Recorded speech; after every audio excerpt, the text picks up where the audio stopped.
This episode of Startup Project is brought to you by Bear.tax. Bear.tax compiles all your crypto transactions and makes it easy for you to file your taxes. Check out Bear.tax, that is BEAR.tax, Bear.tax. Hey Eric, welcome to Startup Project. I'm super excited to talk to you, especially because I think in the arc of democratization of access of different investments, whether it is, we've seen products like Robinhood, making traditional equity investments easier for investors.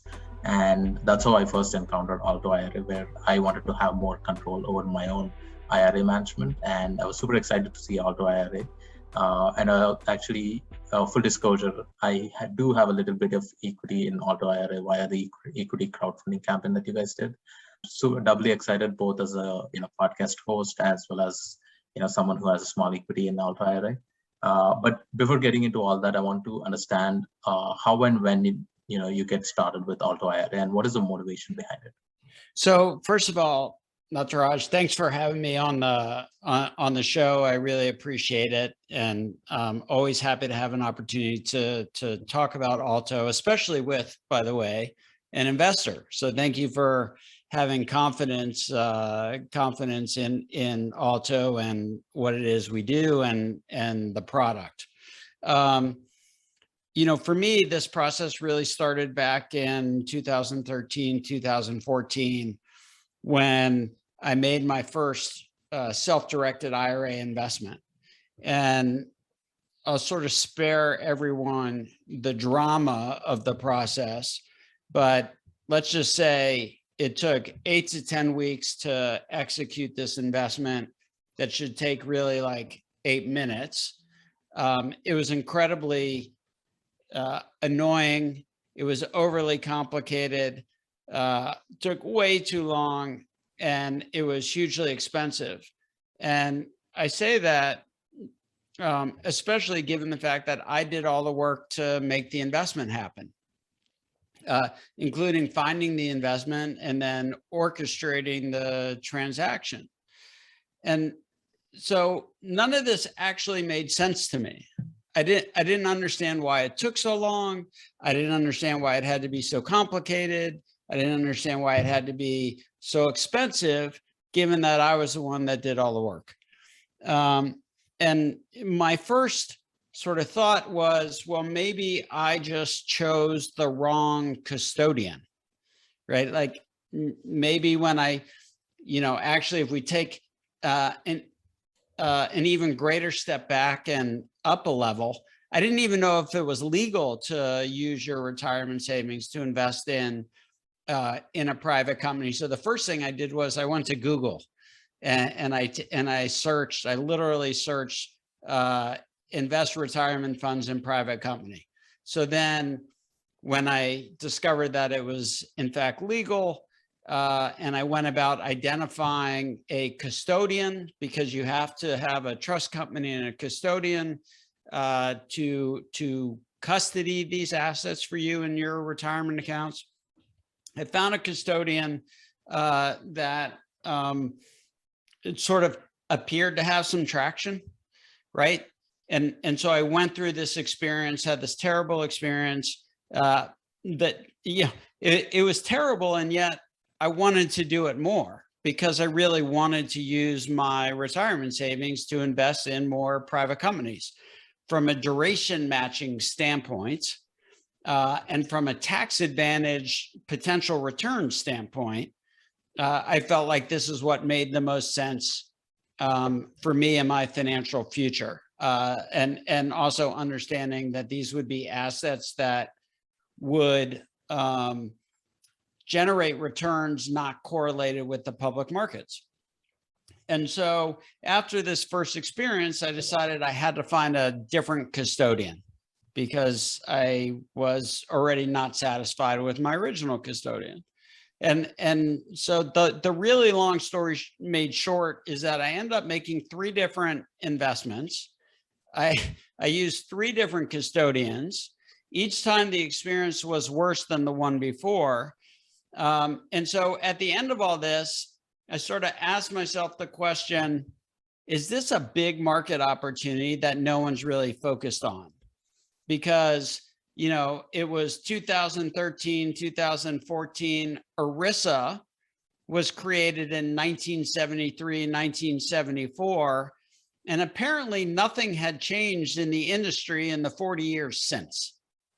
And so, the thought for me was, you know what, let me go figure out how much money is actually in retirement. Let me figure out how many people are trying to invest in alternative assets. How many people are currently invested in alternative assets? What's the upside? And in doing that research, I found that at the time there was $20+ trillion sitting in retirement accounts. Today there's $30+ trillion sitting in retirement accounts. But the thing that hasn't changed over the last 8 years is that give or take 1%, maybe 2% max of that amount of money is invested in alternative assets. And my thought was, you know what, if by doing for alternative IRA investing what TurboTax did for self-filing, meaning make it easy to do, use technology so that anyone could do it, provide a scalable platform such that it could be done in a cost-effective way by ripping the people and the paper out of this otherwise burdensome process. Well, if we could then unleash, another 10% of this $30 trillion for alternative asset investment, well, then we could build a really big business. And by the way, we could change the future of retirement in the country, because especially in and I'll just highlight what's happening today in the US. Yes, maybe the market returns 8%, but we have 6% inflation. So net, you got 2%. Can we do better than 2%? Yes. Should we do better than 2%? Yes. How do you do better than 2%? You invest in assets that function and can return, can create returns that have nothing to do with the public stock markets. And so for me anyway, that was the big opportunity. And that's what we've been trying to do with Alto.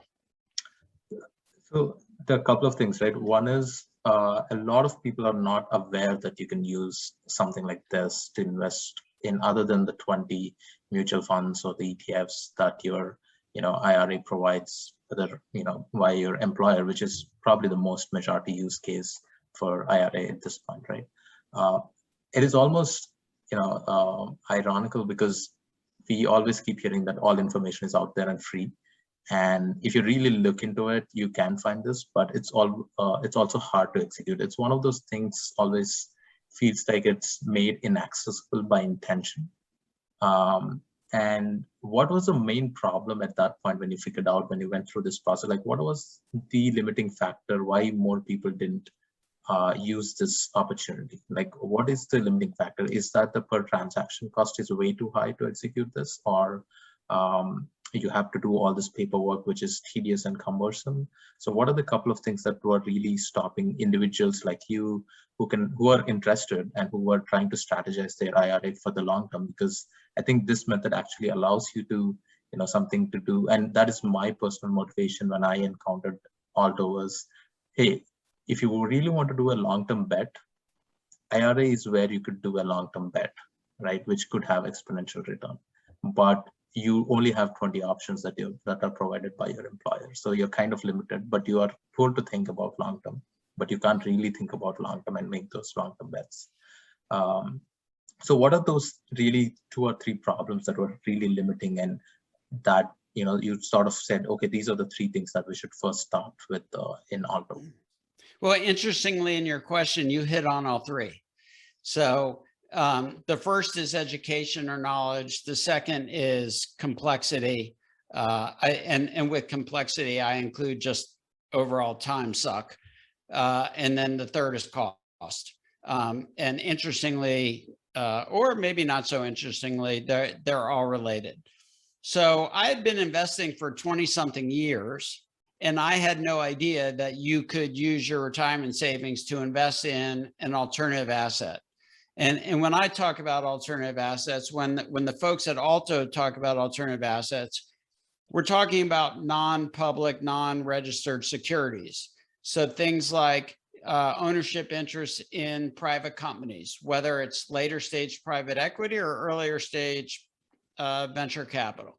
It could be real estate. It could be credit product. It could be artwork. It could be securitized collectibles. Of course, it could be crypto, right? And I didn't know it was possible until I sort of had this opportunity to invest in a private company, and my retirement statement showed up, and I saw what I had in my IRA, and sort of had that proverbial light bulb moment of, holy smokes, I can't touch this money until I retire.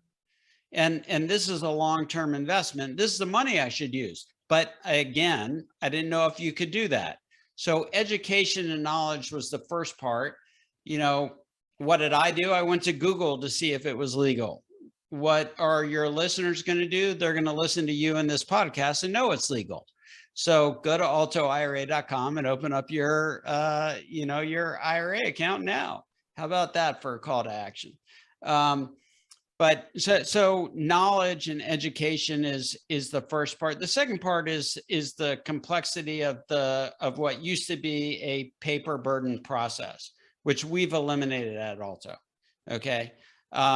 And we've got 60 plus various investment platform partners to streamline an investment process starting with Angellist, which was not the number one integrated platform partner with us in 2018. There's Republic and WeFunder and Silicon Prairie and Masterworks and Cadence and 60 others, right? So we streamline an investment process for you, but also, by the way, we don't limit you to our platform partners. You can also bring your own deal to the platform. And what's really interesting and unique about the platform we built is we built this two-sided platform that works for both the demand side and the supply side. On the demand side, you have all the investors and their advisors that help them invest. And on the supply side, you have all of the investment platforms and all of the companies and funds that are looking to raise money. And we built this unique platform, which enables us to sit in the center between supply and demand and function as the transaction hub, the transaction engine, to make it super easy and seamless for people to transact. And then, of course, finally, because we're using technology and because we aim to serve millions of people, not tens of thousands of people, we can do this at scale and therefore in a cost-effective way.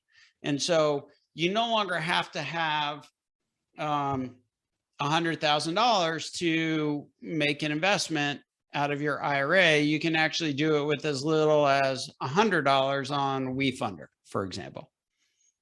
So you brought up an interesting point. You simplified a lot of process. A similar company, I would say, sort of did this for a different category. I would say is Angellist, right? They really simplified the process of creating an SPV and making a deal much faster and easier at scale.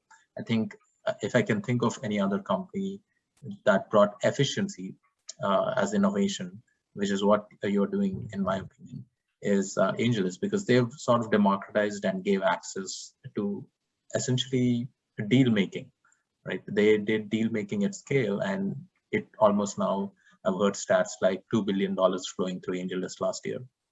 So it's incredible to think about just how much efficiency you can add, to investing process. I mean, similar thing with Coinbase. If you think about it, there are hundreds of exchanges you can trade crypto, but Coinbase adds simplicity to retail users. That's why a lot of people use it.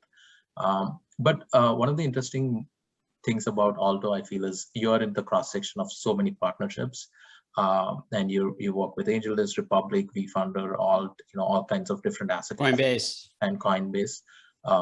And how do you think about making these partnerships? Like, because often partnerships are so crucial, and you can and it's also tough to think about and pitch a partnership to a new platform, right? So how do you guys initially thought about partnership, and what have you learned in terms of the tactics to develop these partnerships? Well, I think you have to go back to what our mission is, which is to help individual investors access alternative assets. Okay, so that's the mission. And when we say access alternative assets, we don't mean access just private companies or just funds or just artwork or just crypto. We actually mean access all of that. Because from a portfolio construction standpoint, we believe that the single most important and free tool, by the way, in portfolio construction is diversification. And the thing about portfolio diversification is that it is statistically proven to reduce overall volatility and increase returns. And so for us, when we think about partners, we think about investment choice, and we think about horizontally, we think about asset classes. So how many different asset classes can we provide access to, and who are the best in those categories? And that's what drives our thinking, and that's what drives our partnerships and our execution.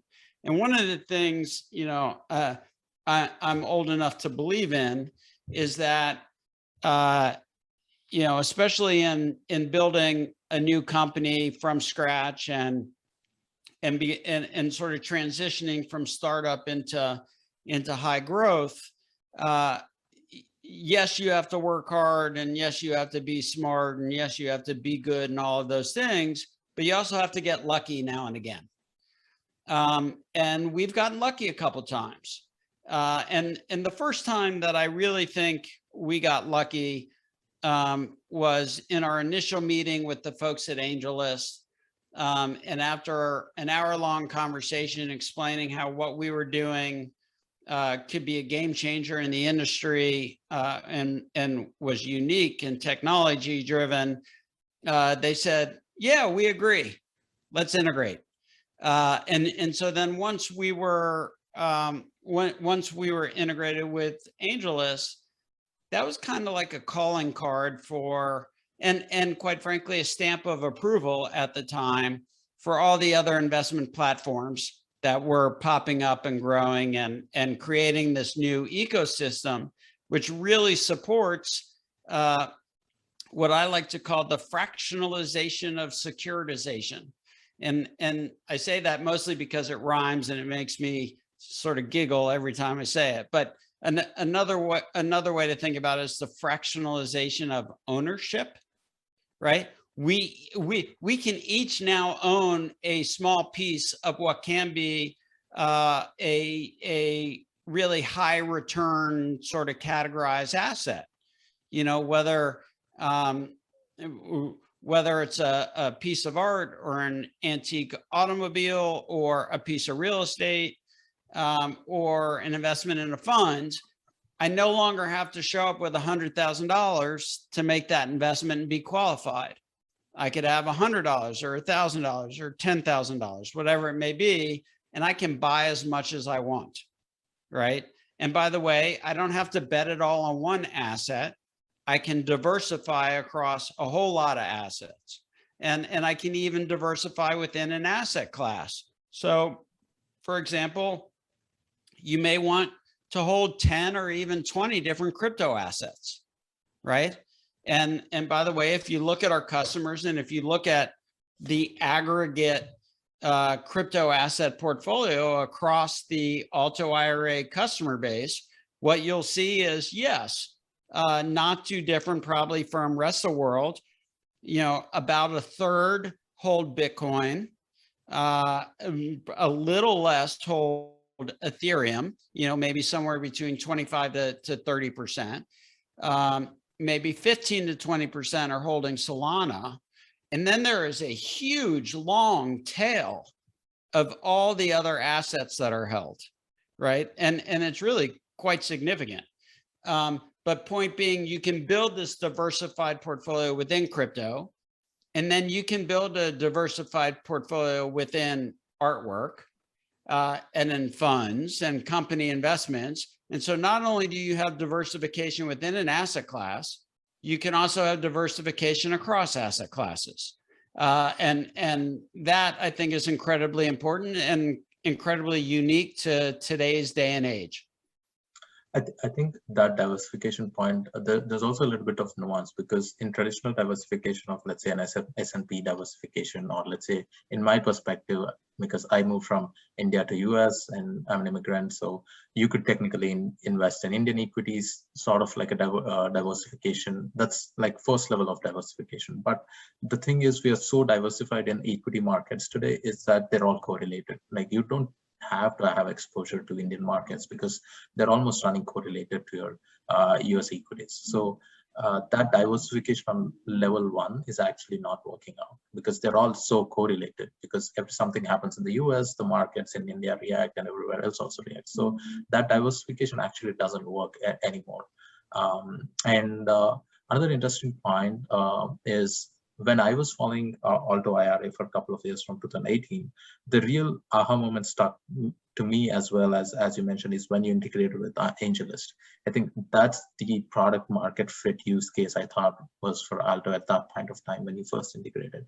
And I know a lot of LPs who are doing and using Alto as their basis, their primary way to invest in startups now, because it actually makes a lot more sense using your IRA if you obviously have certain differentiation between regular equities and your venture capital investments, because you tend to hold these investments long term, 7 to 10 years. You don't want to lose out your liquidity on these investments. And that is what one of the dichotomy of this thing is. If you're investing a lot in startups, you tend to be illiquid for a long time. And you are already liquid with your IRA, so why not deploy that capital into startups? So it was the aha moment for me for where Alto IRA, because when I initially invested, I was not sure which one would be the product market fit use case. But when I saw the integration with Angellist, that was like, okay, this is actually the most important use case at this time for Alto IRA. No, I agree with you, by the way. So another question I had is, because you've been an investor yourself, and obviously you understand how fundraising for a startup works as an investor and as a previous founder. You did obviously go to equity crowdfunding route. So what was the motivation behind that? So that's a really great question, and the motivation is to show that the dogs will actually eat the dog food, and that it's good for a company to do that. It's good for a company's customers to do that, and it's good for the eventual financial returns that those who believe in what it is you're doing get to benefit from your service. So, we raised around on Republic. Actually, we did a couple of different things, right? So we raised around on Angellist when we launched with Angellist to say, hey, guess what, everybody? Now you can invest with your IRA on Angellist, and the first company you get to invest in is Alto, right? So that was the first time we did it. The second time we did it, we did it on Republic, which includes non-accredited investors. And so we said, and I think give or take 2,000 different individuals invested in that round. And they basically got to invest alongside institutional investors who were investing in Alto at essentially the same time. And so they got the benefit of that. I think we'll do it again. And the point here is that you really should open up an Alto IRA account and use your IRA funds to invest in alternative asset opportunities, including Alto itself, right? And so, it'll be our goal whenever it is we do our next fundraising to then add another crowdfunding round as well, and continue to generate access for individual investors who otherwise don't get the opportunity to invest in companies like ours. And so we believe it's important, and I should say it's not enough to just believe it's important or say it's important. We need to show it's important. And so we make equity and Alto available to our customers as well. So for me, equity crowdfunding is interesting because it obviously gives more access to more people to participate in assets that were obviously restricted by accreditation rules.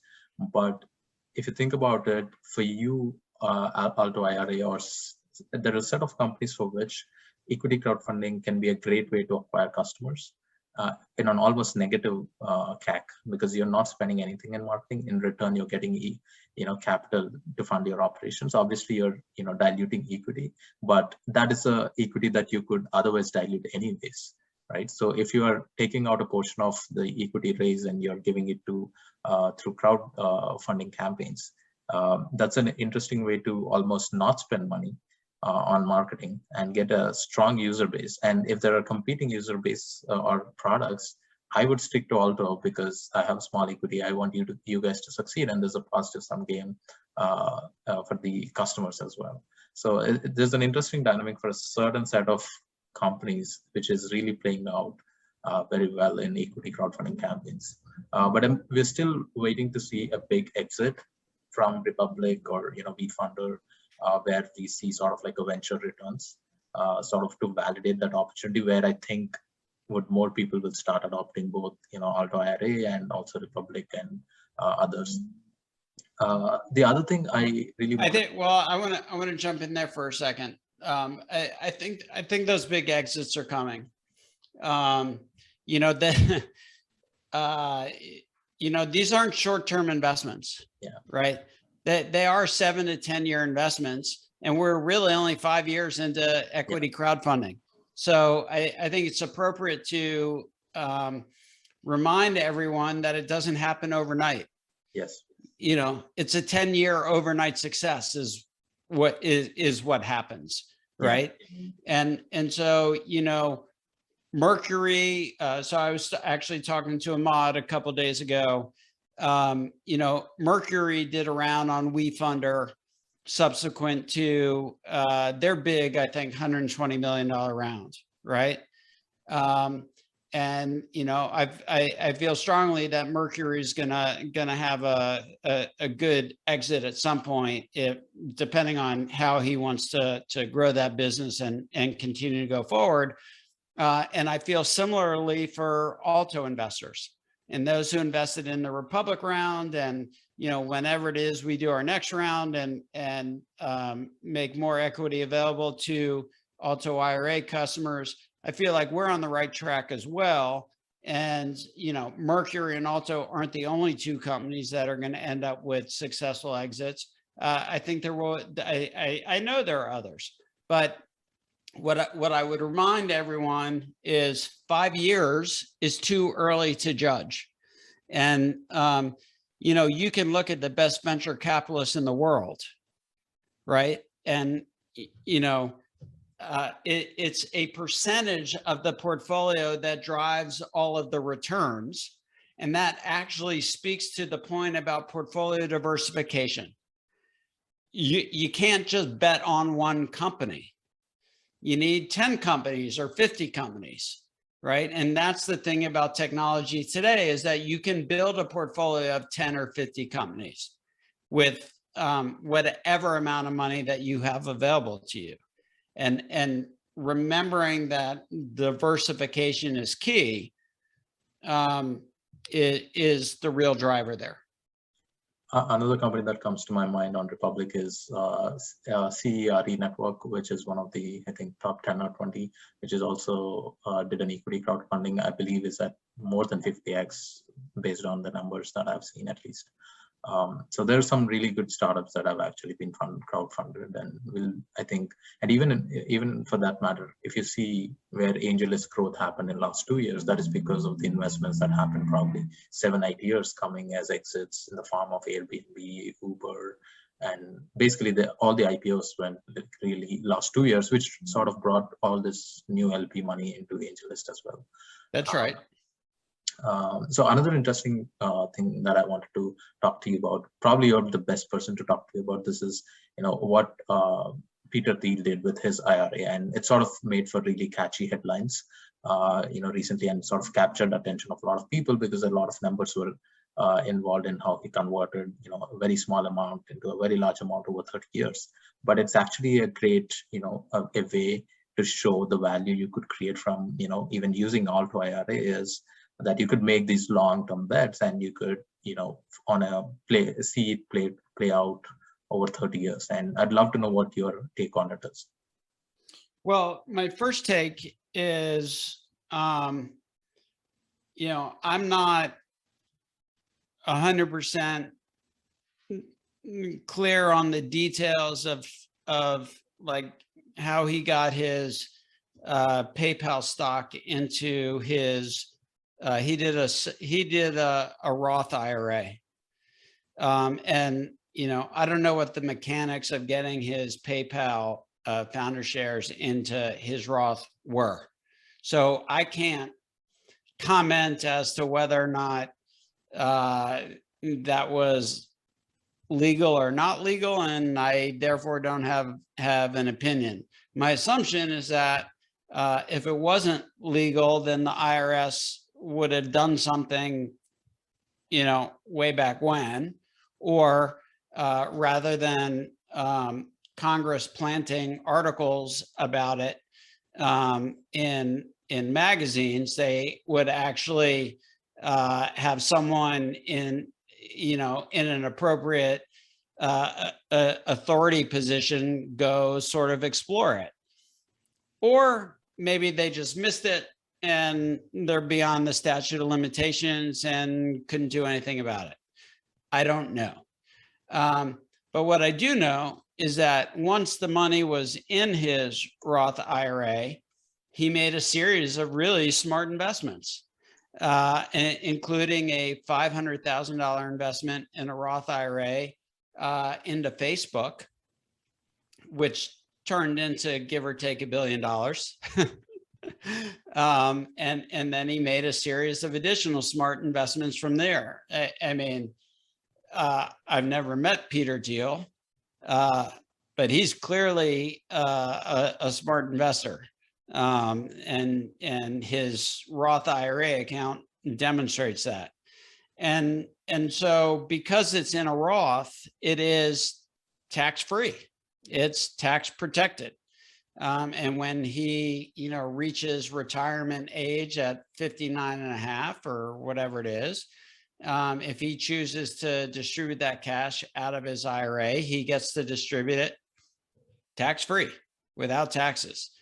And I think one of the motivating factors behind your question is whether or not other people can use Roth IRAs for investment purposes in private companies. And the answer is yes, they can. And it's available to everyone. And it's, sort of once the money's in your Roth IRA account, so long as you don't enter into a prohibited transaction or make investments with disqualified persons. All of these are defined terms, by the way, in the IRS code. Then when you do hit retirement age, whatever money you have in that account can be distributed to yourself tax-free. Yeah, that's my takeaway as well. That article, basically, I thought, okay, you can do this with Alto IRA if you have a Roth 401k. And if you are investing on Angellist, trying to hit 100x or a 50x return, you probably, that's the best way to maximize your returns. And so when some of my friends who asked about, I was talking to you and they were not aware of Alto. And then I said, what is Alto? I said, it's Peter Thiel's strategy as a service. That's the best way I can describe Alto IRA for people who don't know. You can raise a lot of money on that line. What do you do? Peter Thiel as a service. On that note, Eric, thanks for taking time and coming onto the podcast. And I wish to see more exciting things coming up from Alto. Nataraj, man, thanks for having me. It was really fun, and I appreciate all of the opportunity to talk to you as well.